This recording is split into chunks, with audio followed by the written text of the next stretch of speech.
시청자 여러분 안녕하십니까? BTV 뉴스입니다. 먼저 이 시각 주요 뉴스입니다. 교사들이 교단을 떠나고 있습니다. 교사들은 교권보호4법과 함께 아동복지법과 아동학대 처벌법 개정이 필요하다고 주장하고 있습니다.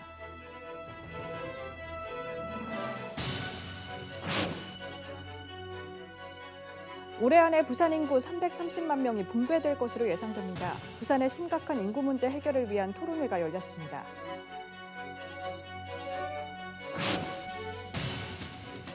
무가선 저상트램 5, 6도선 차량기지 건설에 따른 대체주차장이 준공 5개월 만에 문을 열었습니다. 그 현장을 취재했습니다.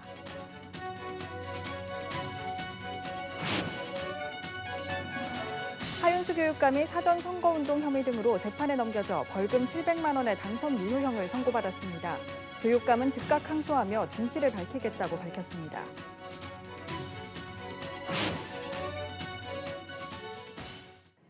교사들이 교단을 떠나고 있습니다. 서울 서희초 사건 이후 전국에서 교사 5명이 악성민원에 시달리다 생을 마감한 안타까운 일이 벌어졌는데요.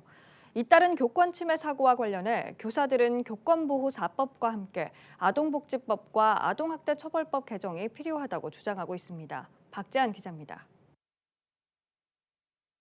부산시 교육청은 지난 8월 북구의 한 초등학교에서 학생이 교사를 폭행한 사건을 두고 피해 교사에 대한 교권보호위원회를 열었습니다.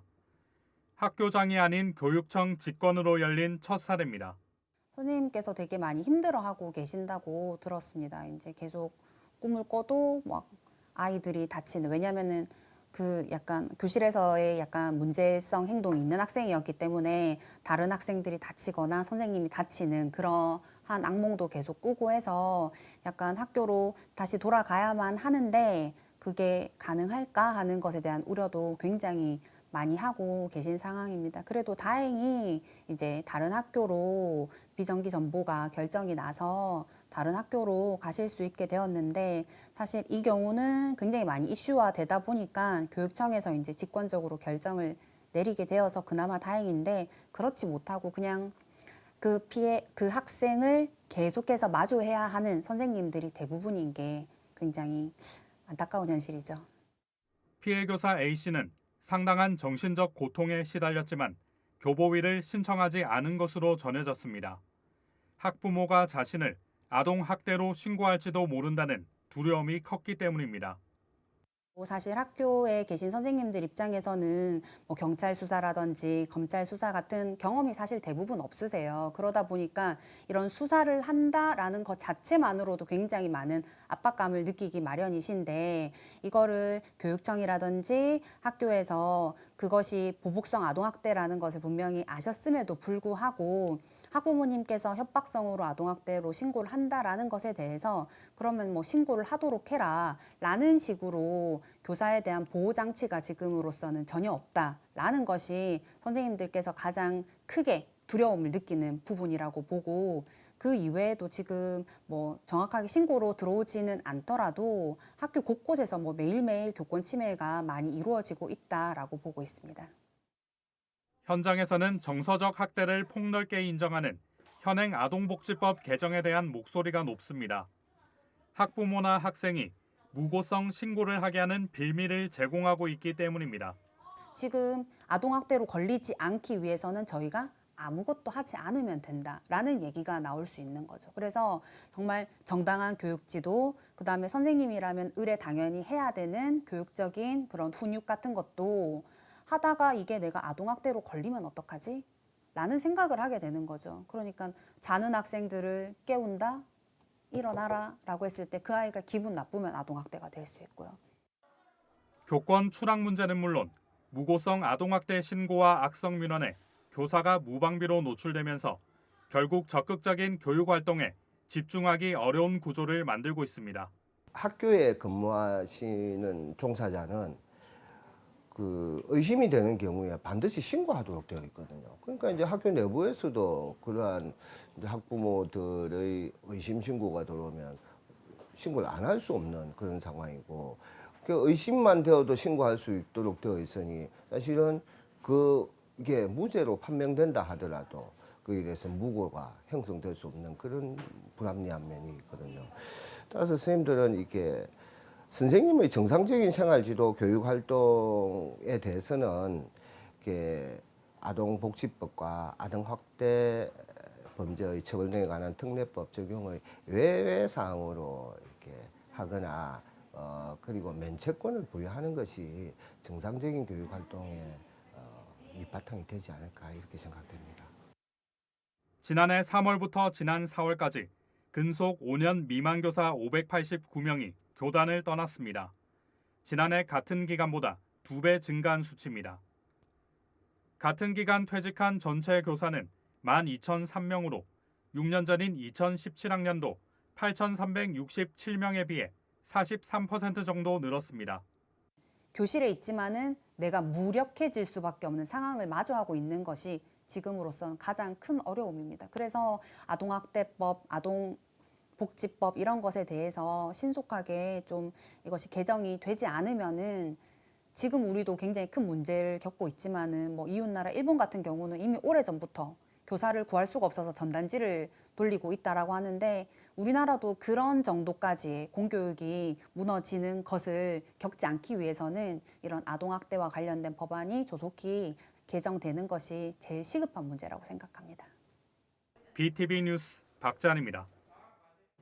부산 인구 문제가 갈수록 심각해지고 있습니다. 원도심은 그 정도가 더한데요. 부산의 심각한 인구 문제 해결을 위한 토론회가 열렸습니다. 장동원 기자입니다. 6월 현재 부산 인구는 330만 7천여 명. 올해 안에 330만 명 붕괴가 예상됩니다.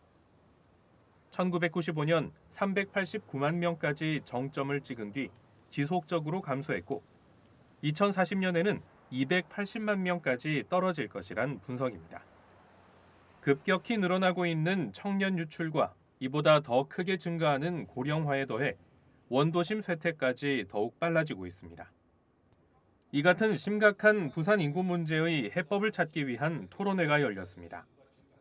부산연구원은 분석을 통해 대학이 많은 부산에서 25세까지 인구는 증가하지만 그 이후 유출이 시작된다고 보고 있습니다. 다른 지역이 산업 구조를 바꾸어가는 동안 부산이 제조업을 고수해온 것을 가장 큰 원인으로 꼽았습니다. 청년들이 요구하는 취업은 일자리는 고부가 가치 산업에 지식 기반 산업에 중심적으로 잡혀져 있었던 건 또 사실이거든요. 그러다 보니 여가와 합쳐져서 계속적으로 서울과 경기 또 다른 지역으로 빠져나가는. 그러면서 시민들은 일하기 좋은 도시, 청년이 머무르기 좋은 도시를 가장 원하고 있다며 이를 위해선 부산시가 장기적인 안목으로 다양한 주체들과 협력해 나가야 한다고 조언했습니다. 1터, 3터, 그리고 배움터, 놀이터가 확립이 됐었을 때 생활 인구는 증강이 되고 인구 저감의 기울기는 감소됩니다. 지역 주도의 계획을 수립하고 그 다음에 이에 실행 가능력을 높이기 위해서 포괄적 재정 지원이 담보돼야 됩니다. 한편 이번 토론회에선 부산과 함께 원도심 두 곳이 인구 감소 지역으로 지정된 대구시의 인구 정책이 소개됐고 서구와 동구, 영도구 등 원도심 지자체의 인구 현황과 대책들이 발표됐습니다. BTV 뉴스 장동원입니다.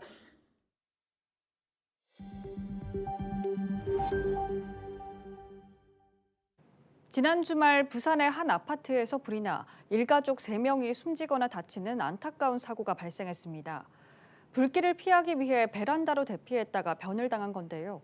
해당 아파트 베란다에는 비상 상황을 대비한 탈출구가 없었던 것으로 확인됐습니다. 보도에 김한식 기자입니다. 아파트 내부가 시커멓게 그을려 있고 베란다 유리창은 모두 깨졌습니다. 건물 주변으로 안전띠가 설치되어 있습니다. 지난 9일 있었던 부산 진구의 한 아파트 화재 현장입니다. 불은 오후 4시 45분에 발생해 30여 분 만에 진화됐습니다. 하지만 40대 아버지와 50대 장모가 숨지고 4살짜리 아이가 중상을 입었습니다. 불길을 피해 베란다로 대피했다. 뜨거운 열기와 연기를 견디지 못해 뛰어내리면서 화를 당한 겁니다. 불이 난 아파트의 다른 가정입니다. 지난 1992년 7월 이후 건립된 아파트에는 옆집 베란다 사이에 경량 칸막이나 아래로 통하는 비상탈출구 설치가 의무화됐습니다. 하지만 해당 아파트는 의무 설치 규정이 신설되기 이전에 지어져 이런 시설이 없었습니다. 결국 일가족 참변으로 이어졌습니다. 전문가들은 화재 등 만약의 상황 발생을 대비해 행동 요령을 숙지하고 가정 내 소화기 등을 비치해 둬야 한다고 조언합니다. 수건에 물을 적셔서 얼굴을 가리고 낮은 자세로 피난 계단으로 사전에 발코니에 왕관기를 설치해 두시면 이런 화재 상황에서 더욱더 안전하게 대피할 수 있는. 특히 베란다 내 경량 칸막이의 존재조차 모르는 경우가 많아 이를 확인하고 비상시 사용법을 익히는 게 좋습니다. 또 경량 칸막이와 비상탈출구 위에 물건을 쌓아놓거나 창고로 이용하지 말아야 합니다. 헬로티비 뉴스 김한식입니다. 지난 11일 밤 10시 30분쯤 부산 강서구의 한 돼지 농장에서 불이 나 1시간 30여 분 만에 꺼졌습니다. 다행히 인명피해는 없었지만 이번 화재로 돼지 800여 마리가 폐사했고 시설 150여 제곱미터가 불에 타 소방추산 2억 7천만 원 상당의 재산 피해가 났습니다. 경찰과 소방당국은 2층 어미돼지 분만실에서 불이 난 것으로 보고 정확한 화재 원인을 조사하고 있습니다. 차량 타이어 파손이나 사고의 원인이 되는 포트홀이 부산에 3만 개가 넘는 것으로 추정되고 있습니다. 특히 포트홀은 해빙기나 장마철 이후 자주 포착되는데 큰 사고로 이어질 수 있는 만큼 세심한 관리가 필요해 보입니다. 송태웅 기자의 보도입니다. 공단 밀집 지역인 부산 석대산업단지 버스 정류장 인근 도로 노면이 군데군데 움푹 파였습니다. 덤프트럭과 트레일러의 이동이 많아 포트홀 발생이 잦은 지역입니다. 운전하고 다니다 보면 아무래도 승용차들은 조그만 홀에도 이 타이어나 이런 것들이 뭐 반응을 금방 할 수밖에 없기 때문에 조금 불안한 감은 있죠. 그래서 좀 피해 다니다 보면 반대편 차선에서 오는 차들하고 또 혹시라도 뭐 사고가 날 수 있는 그런 우려도 좀 있고요. 아무래도 좀 걱정스러운 부분이 있습니다. 타이어 파손에다 자칫 교통사고로 이어질 위험도 있는데 현재 부산시가 추정하는 지역 포트홀 개수는 3만 개가 넘습니다. 올해 11호 투입되는 복구 비용만 60억 원입니다. 신속 보수 체계 확립을 위하여 기동 보수반 3개 반 편성하여 파손지 당일 신속 복구하고 있으며 순찰반의 별도 운영으로 사전 포트홀 발견 및 보수에 힘쓰고 있습니다. 포트홀을 관리하는 주체도 제각각이라는 지적도 나옵니다. 폭 25m 이상 도로는 부산시가 관리하지만 이보다 좁은 이면 도로는 관할구청에서 관리합니다. 더 큰 문제는 피해 보상도 쉽지 않다는 겁니다. 포트홀 차량 피해를 배상받기 위해선 검찰청 국가배상심의위원회를 통해 배상 청구를 해야 하는데 이를 알고 있는 운전자도 적고 배상 비율도 높지 않습니다. 지난 2021년 부산고등검찰청에 접수된 포트홀 배상 청구 건수는 불과 80여 건.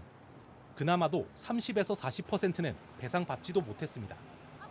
국가배상심의위원회 심사를 통해 가지고 금액이라든지 그런 걸 확정지어가지고 배상금을 지급하고 있습니다. 그러니까 통계적으로 봤을 때 한 70%, 60-70% 정도는 배상이 됩니다. 장마철인 지난 7월 한 달간 부산에서 발생한 포트홀 수는 7천여 개.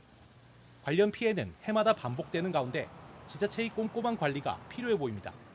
HCN 뉴스 송태웅입니다. 국내 최장수 느티나무가 기장군 장안읍에 있다는 사실 알고 계셨습니까?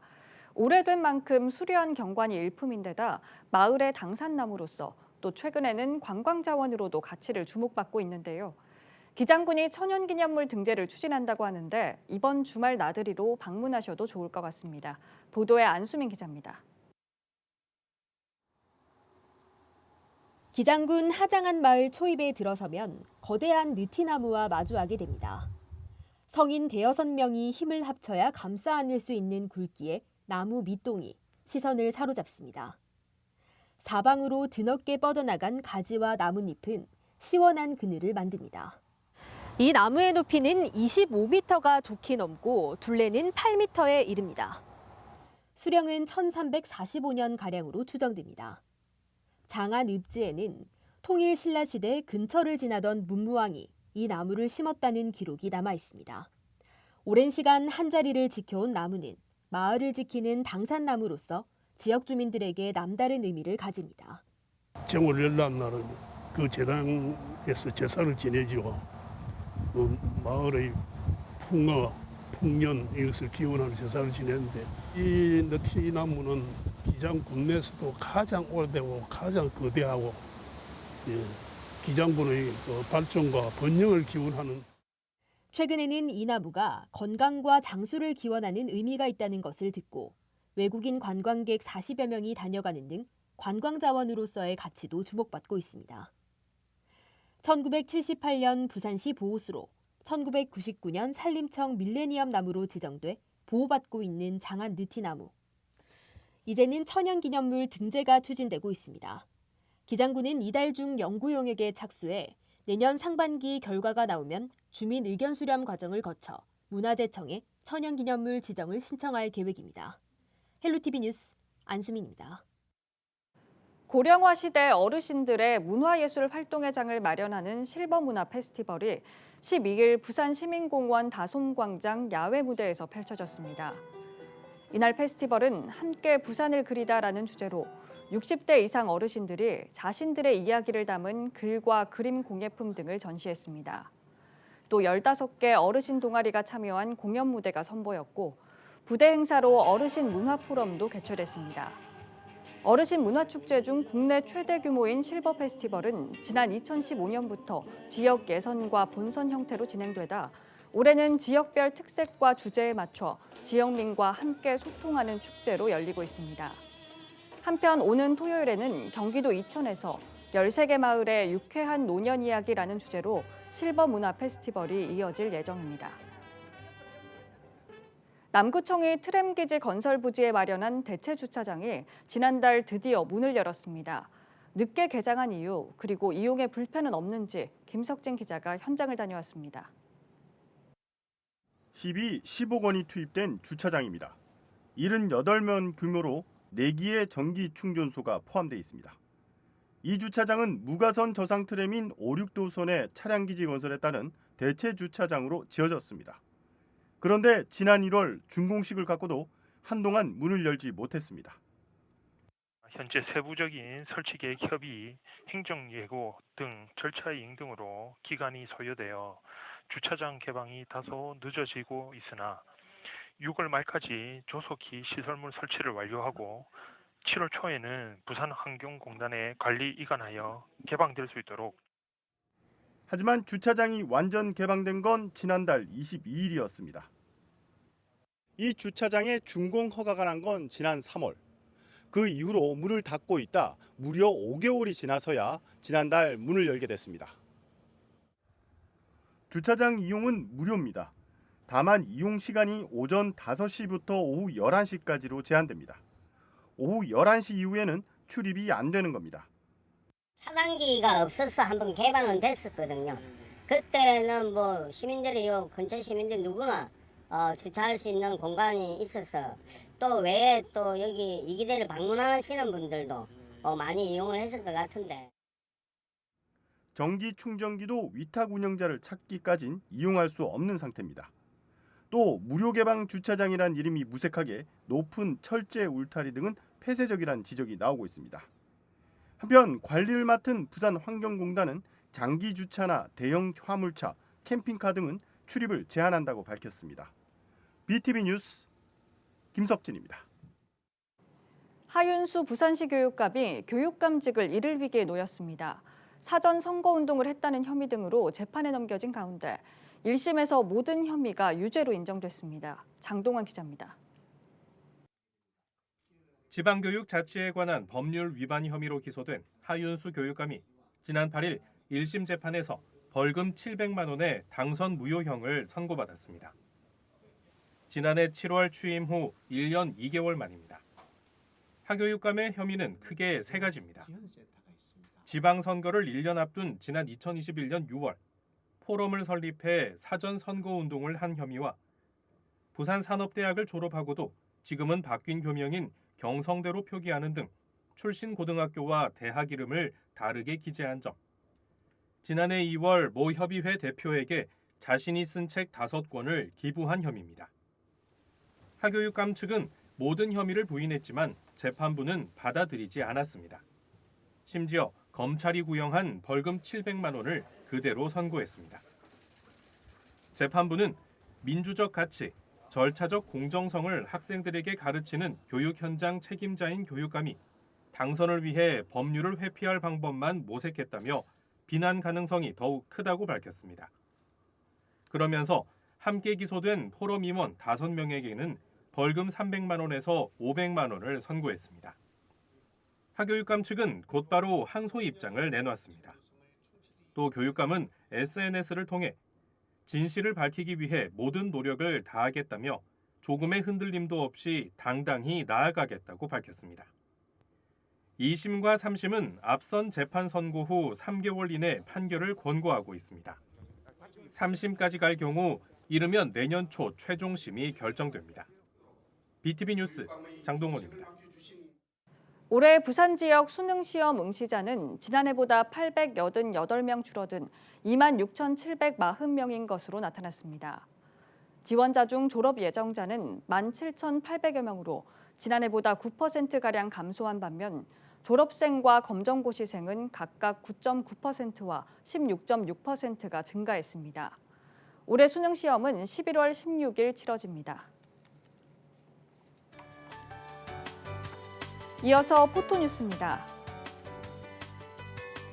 강서구는 지난 8일 강서구 보훈복지관에서 추석을 맞아 보훈단체에 위문품 쌀 3,450kg 1,000만 원 상당을 전달하고 상위 군경회 지회장 등 6명에게 표창패를 수여했습니다. 강서구 장애인협회는 지난 8일 강서구청 구민홀에서 2023년 장애인 복지 증진 대회를 개최했습니다. 장애인에 대한 사회 인식 개선과 복지 증진을 위해 마련된 이번 행사에는 장애인과 가족 등 350여 명이 참여했습니다.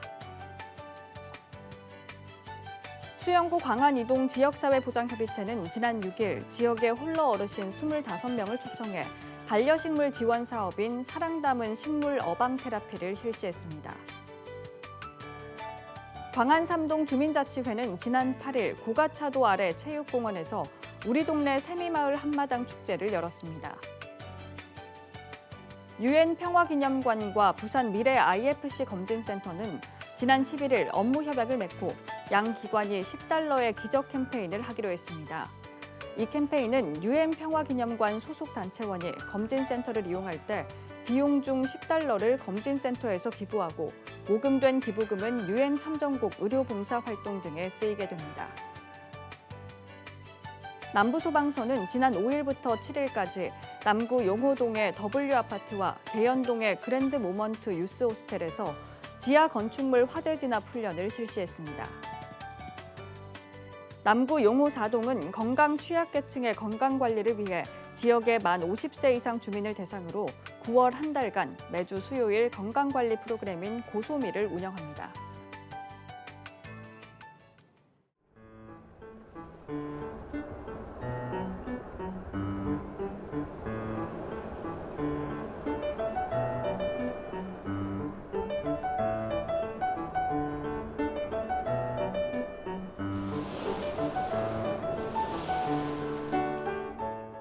이상으로 BTV 뉴스를 마칩니다. 시청해주신 여러분 고맙습니다.